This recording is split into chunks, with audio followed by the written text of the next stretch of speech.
I'm Megan, a 29-year-old middle child who's always felt unseen by my family. For years, I've had to deal with severe dog allergies that my parents simply dismissed as over-the-top behavior. Yesterday, I returned home to find my belongings packed up and my bedroom being prepared for my sister's new golden retriever. After a lifetime of being second to Amanda, something within me finally gave way. The letter I left behind wasn't written out of rage, but out of honesty. It contained words my family never expected to read. Words they'll never forget. Before I share how my family chose a dog over me, please let me know where you're from in the comments and subscribe if you've ever felt like you didn't matter in your own home. I grew up in a suburban house in Michigan with my parents, Richard and Susan Thompson, my 32-year-old older sister, Amanda, and my 26-year-old younger brother, Tyler. From the very beginning, our family's dynamic was obvious. Amanda was the favorite child. Her athleticism, outgoing nature, and natural charm made her the focal point of family gatherings and school events. My parents never missed her soccer games or swim meets, and they proudly displayed her trophies and medals all over our living room. Then there was me, the middle child. I was quieter, more thoughtful, and I'd been struggling with severe dog allergies since I was 4. My allergies weren't just a minor annoyance. They caused serious breathing problems, making it a struggle to catch my breath. My skin would break out in painful, unbearably itchy red hives. My eyes would swell almost completely shut, feeling sore and watery. Despite multiple doctors' reports, my parents constantly downplayed my condition. "Megan's being dramatic again," my mom would say to relatives when I had to leave family barbecues early because a dog was there. My dad would let out a big sigh and say it was all in her head and that a little exposure builds immunity. Their habit of invalidating my medical condition became so common that I began to hide my symptoms, suffering silently rather than dealing with their disbelief. Amanda had always wanted a dog. From the age of 8, she begged our parents for a puppy. To their credit, my parents initially said no, using my allergies as the main reason. "We can't have a dog because Megan is allergic," they would explain. This caused Amanda to feel a deep-seated resentment toward me. She would often glare at me across the dinner table, as if my health issue was a personal choice I'd made to ruin her happiness. While my allergies were overlooked, my accomplishments were completely ignored. I maintained a perfect 4.0 GPA throughout high school, earned a statewide award for my watercolor paintings, and secured a partial scholarship to the University of Michigan for graphic design. The day I got my scholarship letter, I rushed home, eager to share the news, only to find my family celebrating Tyler's first goal in his junior varsity soccer game. My news was met with quick, distracted congratulations and was quickly forgotten. "That's nice, honey," my mother said, not even looking up from the cake she was cutting for Tyler. "Did you see your brother's amazing play today? He's following right in Amanda's footsteps." This pattern continued throughout my childhood and teenage years. My needs were consistently an afterthought, if they were even thought of at all. When we planned family vacations, my suggestions were overruled. When holidays came around, my gift wishes were the ones forgotten. When I spoke at the dinner table, I was often interrupted or talked over. By 22, I had had enough of feeling invisible. After graduating from college, I accepted a marketing job in Chicago. Grateful for the 4-hour distance between me and my family's home, I built my independence, grew my career in digital marketing and graphic design, and created a dog-free haven in my small but comfortable apartment. For the first time, I could breathe, both literally and figuratively. I stayed in touch with my family, visiting for major holidays and occasional weekends. Each visit left me emotionally exhausted, as the familiar patterns remained. Conversations were dominated by updates on Amanda's life. Tyler's sports management career was celebrated, while my promotion to senior graphic designer was met with a half-hearted "that's nice, dear" before the topic changed. Then the economic downturn happened. The marketing agency I worked for lost several major clients, and layoffs followed. After building my career for 7 years, I found myself unemployed, watching my savings shrink as I looked for new jobs in a competitive market. After 3 months of unsuccessful job searching and facing the possibility of being evicted from my apartment, I made the difficult decision to temporarily move back home. When I called my parents to explain my situation, they seemed surprisingly supportive. "Of course, you can come home, Megan," my mother said. "Family is always there in times of need. We'll help you get back on your feet. We've kept your room just as you left it," my father added. "Stay as long as you need to sort things out." Their unexpected kindness gave me hope. Maybe things would be different now that I was an adult. Maybe they would finally see me, respect my boundaries, and treat me as an equal member of the family. With renewed optimism, I packed up my Chicago apartment and went back to the place I'd spent years trying to escape. My first week back home went better than I expected. My parents seemed genuinely interested in my job search, asking about potential opportunities and offering to look over my resume.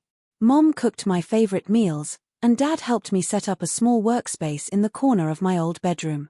I began to believe that maybe our relationship had evolved, that they now saw me as an adult with real needs and feelings. That Sunday, the family gathered for dinner, a tradition my mother had kept up since we were kids. Amanda was the last to arrive, bursting through the door with unusual excitement. "I have amazing news," she announced before even sitting down. "I'm getting a dog, a golden retriever puppy. I've already put down a deposit, and I'm picking him up next weekend." The table went quiet. Everyone looked at me, then quickly away. My father cleared his throat and raised his glass. "That's wonderful, Amanda. What are you going to name him?" "Max," she replied, beaming. "He's going to be the most spoiled puppy in Michigan." I sat there, my fork still in my hand, waiting for anyone, to acknowledge the obvious problem. When no one did, I calmly reminded them. I'm still severely allergic to dogs," I said, trying to keep my voice calm and objective. "Has everyone forgotten that?" Amanda rolled her eyes. "You can take allergy pills, Megan. They make really good ones now." "She's right," my mother chimed in. "Medicine has come a long way. I'm sure there's something that can help. It's not that serious anyway." My father nodded in agreement. "Plus, it's just when Amanda visits. It's not like the dog will live here." I looked around the table at my family, stunned by their casual dismissal of my health concerns. Even Tyler, who had occasionally shown some understanding in the past, shrugged and said, "Maybe exposure will help you build tolerance." The conversation moved on as if the issue were resolved, with Amanda describing the puppy's family tree and showing photos from the breeder. I sat silently, the knot in my stomach getting tighter as I realized nothing had changed. I was still the family member whose needs could be sacrificed for everyone else's desires. The following Saturday, I came home from a morning job interview to find Amanda's car in the driveway. It was unusual for her to visit without notice, I thought. When I went inside the house, I heard excited voices coming from the living room. There, spread out on our cream-colored carpet, was Amanda with a golden ball of fur. Max, the puppy she'd promised, was just visiting. "Surprise," Amanda called out. "Isn't he the cutest thing you've ever seen?" My throat started to tighten almost immediately. I could feel the familiar itch beginning behind my eyes. "I thought you weren't getting him until next weekend," I managed to say, backing toward the doorway. "The breeder called and said I could take him early," she explained, nuzzling the puppy. "Mom and Dad said it was fine to bring him over. We're having a little welcome party." I looked at my parents, who were sitting on the couch, watching Amanda and Max with loving smiles. Neither of them seemed concerned about my presence or my health. Within 30 minutes, my allergic reaction was in full swing. My eyes were so swollen they were nearly shut. Bright red hives covered my neck and arms, and each breath felt like trying to breathe through a coffee stirrer. I stumbled to the bathroom, desperately searching for any antihistamines in the medicine cabinet. My mother found me there, gasping and teary-eyed. "Oh, Megan," she sighed. "Can't you just stay in your room if it bothers you that much? Amanda's so happy with Maximum. We don't want to ruin this special day for her." I stared at her in disbelief through my swollen eyes. "I can't breathe, Mom," I wheezed. "This isn't about ruining Amanda's day. This is about my health." She handed me a generic allergy pill from the cabinet. "Take this and go rest in your room. I'm sure you'll feel better soon." As I went back to my bedroom, Closing the door against the sounds of joyful laughter and puppy yelps, I realized with a heavy heart that my temporary sanctuary was already compromised. The tension in our household was growing, and I was once again expected to suffer in silence for the happiness of others. Over the next few weeks, my life became more and more limited as Max became a regular part of our home. Even though Amanda had her own apartment across town, she brought the rapidly growing puppy over almost every day, saying she didn't want to leave him alone while she was at work. My parents happily welcomed both of them, seeming to forget that their own daughter was suffering under the same roof. Max had free run of all the common areas, shedding golden fur on the living room furniture, playing with squeaky toys in the kitchen while we tried to eat, and occasionally even scratching at my bedroom door, curious about the one room he couldn't get into. The air purifier I'd bought with my dwindling savings offered minimal relief in my bedroom. But the moment I stepped into the hallway, my symptoms would flare up. "Can we please establish some dog-free zones in the house?" I asked during a rare moment when Amanda and Max weren't there. "Maybe keep him out of the kitchen and dining room? At least. I haven't been able to eat a proper meal with the family in weeks." My father scoffed. "The whole house can't revolve around your sensitivities, Megan. Max is family now, too." The casual comparison of a puppy to a daughter they had raised for 29 years felt like a slap in the face. "I'm not asking for the whole house," I clarified, trying to keep my voice steady. "Just 1 or 2 rooms where I can exist without my throat closing up." "You're being selfish," my mother said, shaking her head. "Amanda and Max bring so much joy to this house. Can't you just be happy for your sister?" Being stuck in my bedroom for most of the day was taking a toll not only on my physical health but on my job search as well. Phone interviews were interrupted by barking. Video interviews were difficult because of my increasingly tired appearance, the dark circles under my constantly irritated eyes, and the persistent rash on my neck and face. I tried explaining my living situation to potential employers, but it just sounded like a weak excuse for being unprofessional. When my symptoms continued to get worse despite maximum doses of over-the-counter medications, I finally saw an allergist. The doctor confirmed what I already knew. My dog allergies were severe and were being worsened by constant exposure. She prescribed stronger medication, warning me about potential side effects, including drowsiness and mental fogginess. "Ideally, you should avoid contact with dogs completely," she advised, writing the prescription. Continued exposure at this level could lead to the development of asthma or other chronic respiratory conditions.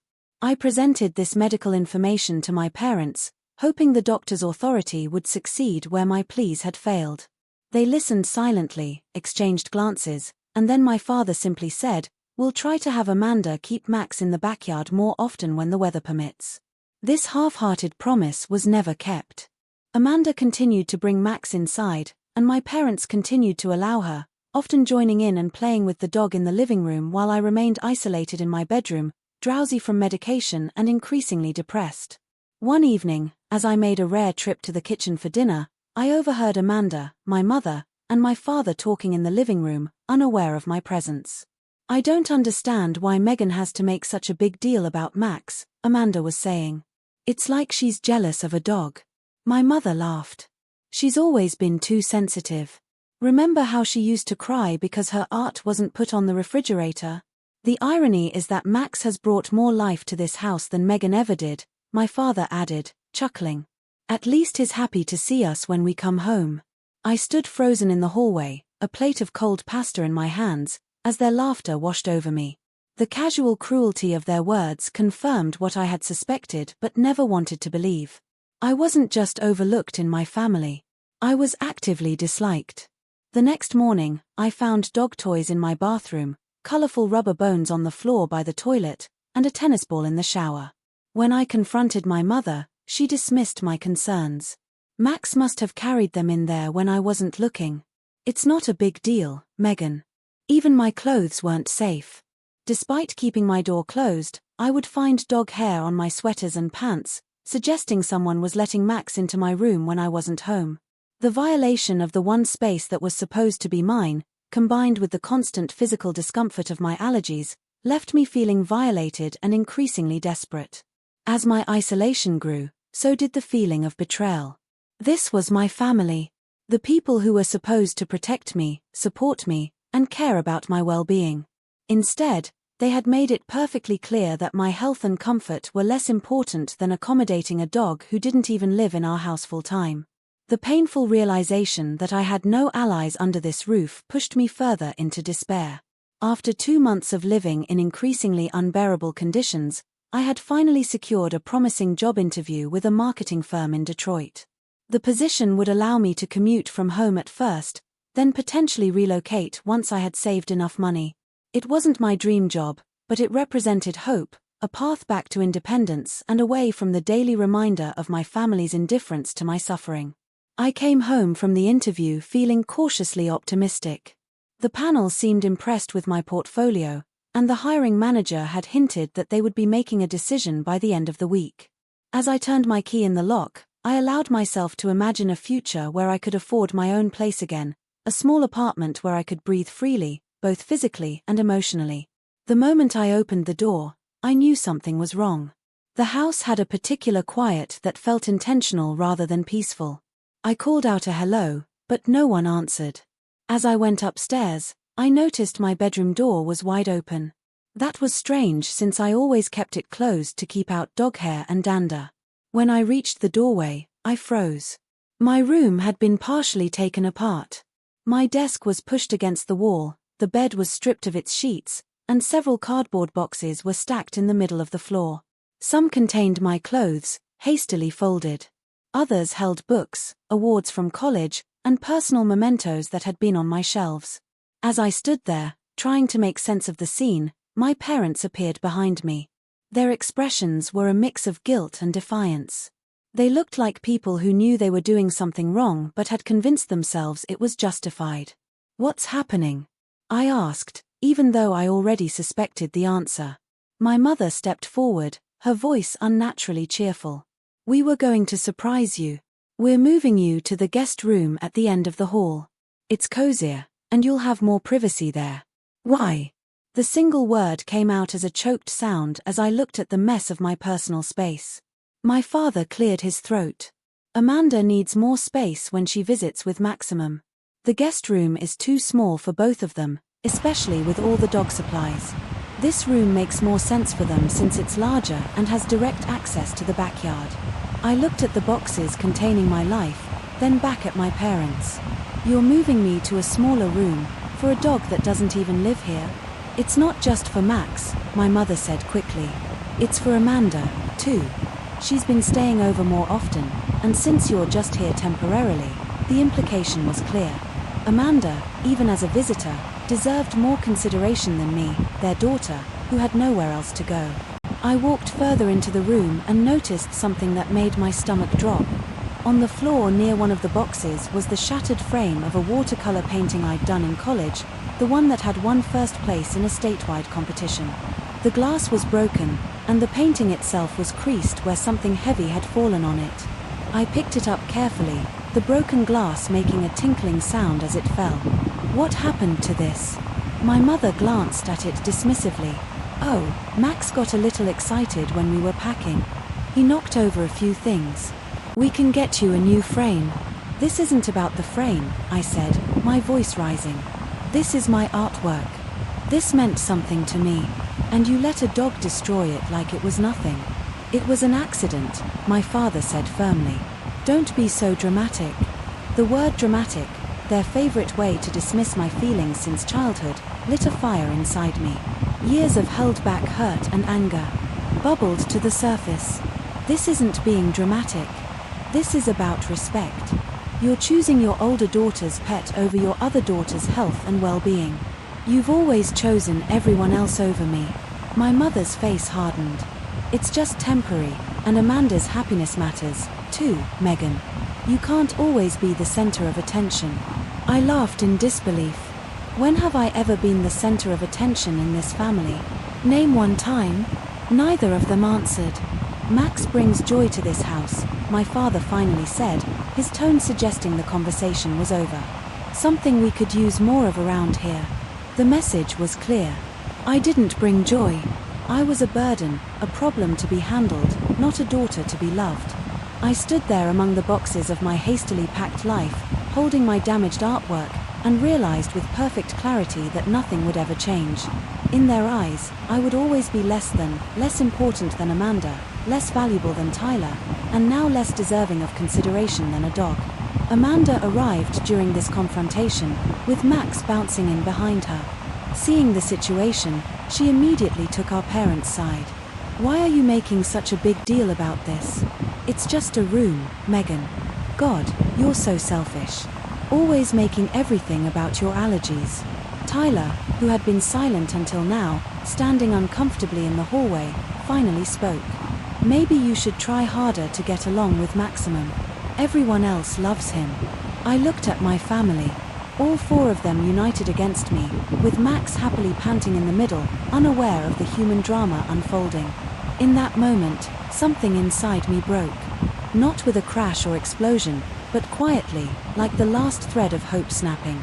Without another word, I turned and walked to the bathroom, locked the door, and slid down against it until I was sitting on the cold tile floor.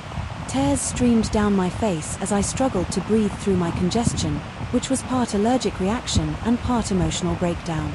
Through the door, I could hear my family's voices continuing, discussing me as if I were a problem to be solved rather than a person in pain. For the first time, I allowed myself to accept the truth I had been avoiding for years. This house was not my home, and these people, though connected to me by blood, were not acting as a family should.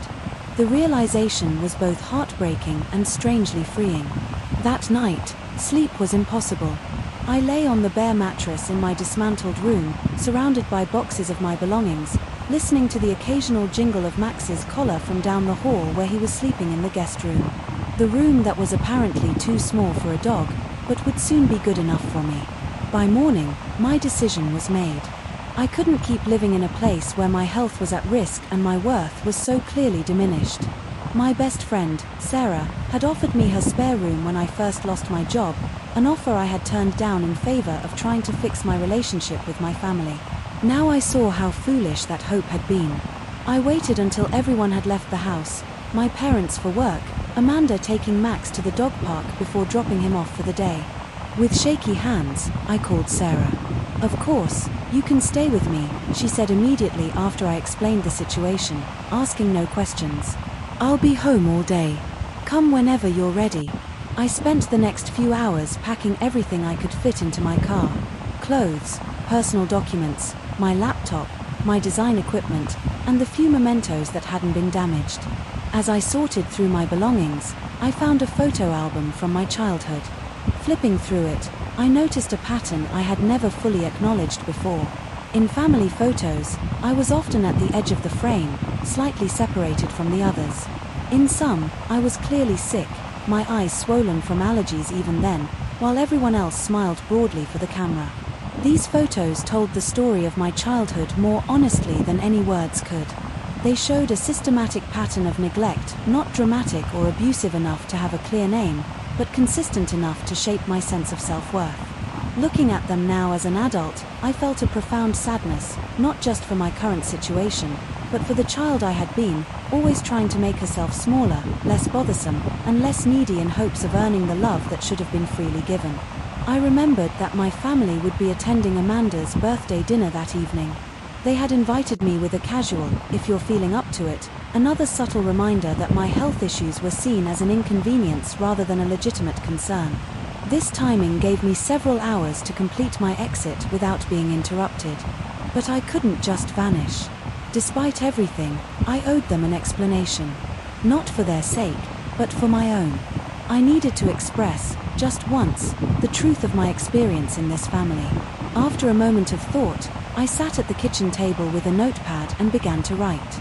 The words came easily, years of unspoken hurt finding their way onto the page.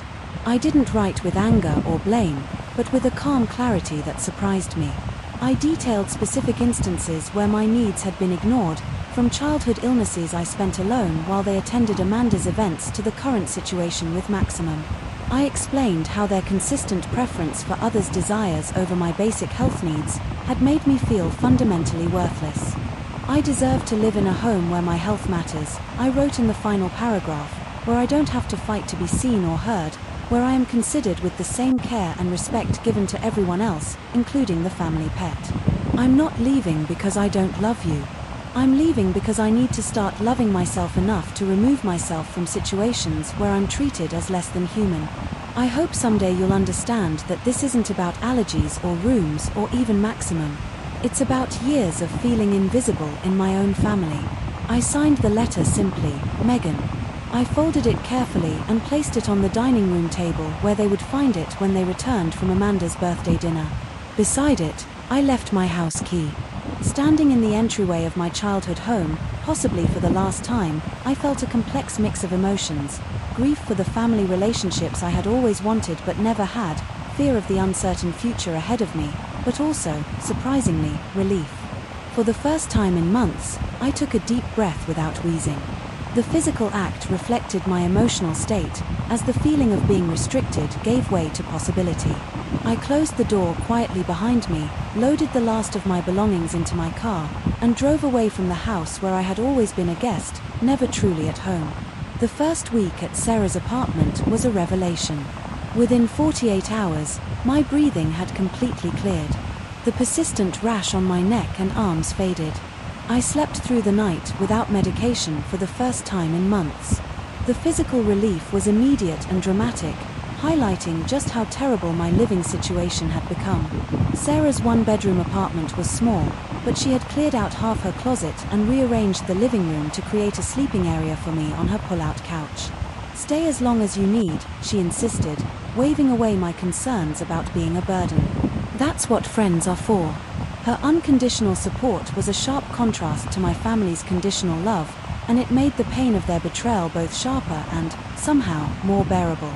Having someone witness my experience and confirm that it was truly wrong helped me trust my own perceptions after years of being gaslighted. My phone began buzzing with notifications the evening I left, around the time my family would have returned home and found my letter. The messages ranged from my mother's tearful voicemails, "How could you do this to us?" to my father's angry texts, "Dramatic as always, Megan," running away instead of talking things through like an adult. Amanda sent a single message, "Thanks for ruining my birthday dinner again. Everything has to be about you." Only Tyler's response showed any reflection. "I didn't realize how bad things were for you," he texted. "I'm sorry I didn't stand up for you more." I responded only to Tyler, thanking him for his acknowledgement but explaining that I needed space from the family for a while. I left the others' messages unread, not yet ready to engage with their narratives that portrayed me as the villain in a story where I had been the one constantly harmed. As days passed, my parents' approach shifted from anger to minimization. "You're overreacting," my mother said in a voicemail. "It was just a room change, not the end of the world. We've always supported you," my father claimed in a text that conveniently ignored decades of evidence to the contrary. "You're making us sound like monsters over a simple misunderstanding." Amanda took her campaign public on social media, posting about toxic family members who can't stand not being the center of attention and people who use health issues to manipulate others. Although she never named me directly, the timing and specifics made it clear who she was referring to. Mutual friends and extended family members began taking sides, some reaching out to ask if I was okay, while others clearly believed Amanda's version of events. One unexpected ally emerged in my mother's sister, Aunt Judith. She called me directly after apparently having a heated conversation with my parents. "I always saw how they treated you differently," she said, her voice tight with anger on my behalf. "I should have said something years ago. What they're doing now, choosing a dog over your health, it's inexcusable. Megan, I want you to know that not everyone in this family thinks you're overreacting." Her support meant more than I could express, a lifeline of validation when I needed it most. Aunt Judith had always been kind to me, but hearing her explicitly acknowledge the family dynamics I had experienced was profoundly healing. "I deserve to live in a home where my health matters," I wrote in the final paragraph, "where I don't have to fight to be seen or heard, where I am considered with the same care and respect given to everyone else, including the family pet. I'm not leaving because I don't love you. I'm leaving because I need to start loving myself enough to remove myself from situations where I'm treated as less than human." I hope someday you'll understand that this isn't about allergies or rooms or even maximum. It's about years of feeling invisible in my own family. I signed the letter simply, Megan. I folded it carefully and placed it on the dining room table where they would find it when they returned from Amanda's birthday dinner. Beside it, I left my house key. Standing in the entryway of my childhood home, possibly for the last time, I felt a complex mix of emotions: grief for the family relationships I had always wanted but never had, fear of the uncertain future ahead of me, but also, surprisingly, relief. For the first time in months, I took a deep breath without wheezing. The physical act reflected my emotional state, as the feeling of being restricted gave way to possibility. I closed the door quietly behind me, loaded the last of my belongings into my car, and drove away from the house where I had always been a guest, never truly at home. The first week at Sarah's apartment was a revelation. Within 48 hours, my breathing had completely cleared. The persistent rash on my neck and arms faded. I slept through the night without medication for the first time in months. The physical relief was immediate and dramatic, highlighting just how terrible my living situation had become. Sarah's one-bedroom apartment was small, but she had cleared out half her closet and rearranged the living room to create a sleeping area for me on her pull-out couch. "Stay as long as you need," she insisted, waving away my concerns about being a burden. That's what friends are for. Her unconditional support was a sharp contrast to my family's conditional love, and it made the pain of their betrayal both sharper and, somehow, more bearable. Having someone witness my experience and confirm that it was truly wrong helped me trust my own perceptions after years of being gaslighted. My phone began buzzing with notifications the evening I left, around the time my family would have returned home and found my letter. The messages ranged from my mother's tearful voicemails, "How could you do this to us?" to my father's angry texts, "Dramatic as always, Megan," running away instead of talking things through like an adult. Amanda sent a single message: "Thanks for ruining my birthday dinner again. Everything has to be about you." Only Tyler's response showed any reflection. "I didn't realize how bad things were for you," he texted. "I'm sorry I didn't stand up for you more." I responded only to Tyler, thanking him for his acknowledgement but explaining that I needed space from the family for a while. I left the others' messages unread, not yet ready to engage with their narratives that portrayed me as the villain in a story where I had been the one constantly harmed. As days passed, my parents' approach shifted from anger to minimization. "You're overreacting," my mother said in a voicemail. "It was just a room change, not the end of the world. We've always supported you," my father claimed in a text that conveniently ignored decades of evidence to the contrary. "You're making us sound like monsters over a simple misunderstanding." Amanda took her campaign public on social media, posting about toxic family members who can't stand not being the center of attention and people who use health issues to manipulate others. Although she never named me directly, the timing and specifics made it clear who she was referring to. Mutual friends and extended family members began taking sides, some reaching out to ask if I was okay, while others clearly believed Amanda's version of events. One unexpected ally emerged in my mother's sister, Aunt Judith. She called me directly after apparently having a heated conversation with my parents. "I always saw how they treated you differently," she said, her voice tight with anger on my behalf. "I should have said something years ago. What they're doing now, choosing a dog over your health, it's inexcusable. Megan, I want you to know that not everyone in this family thinks you're overreacting." Her support meant more than I could express, a lifeline of validation when I needed it most. Aunt Judith had always been kind to me, but hearing her explicitly acknowledge the family dynamics I had experienced was profoundly healing.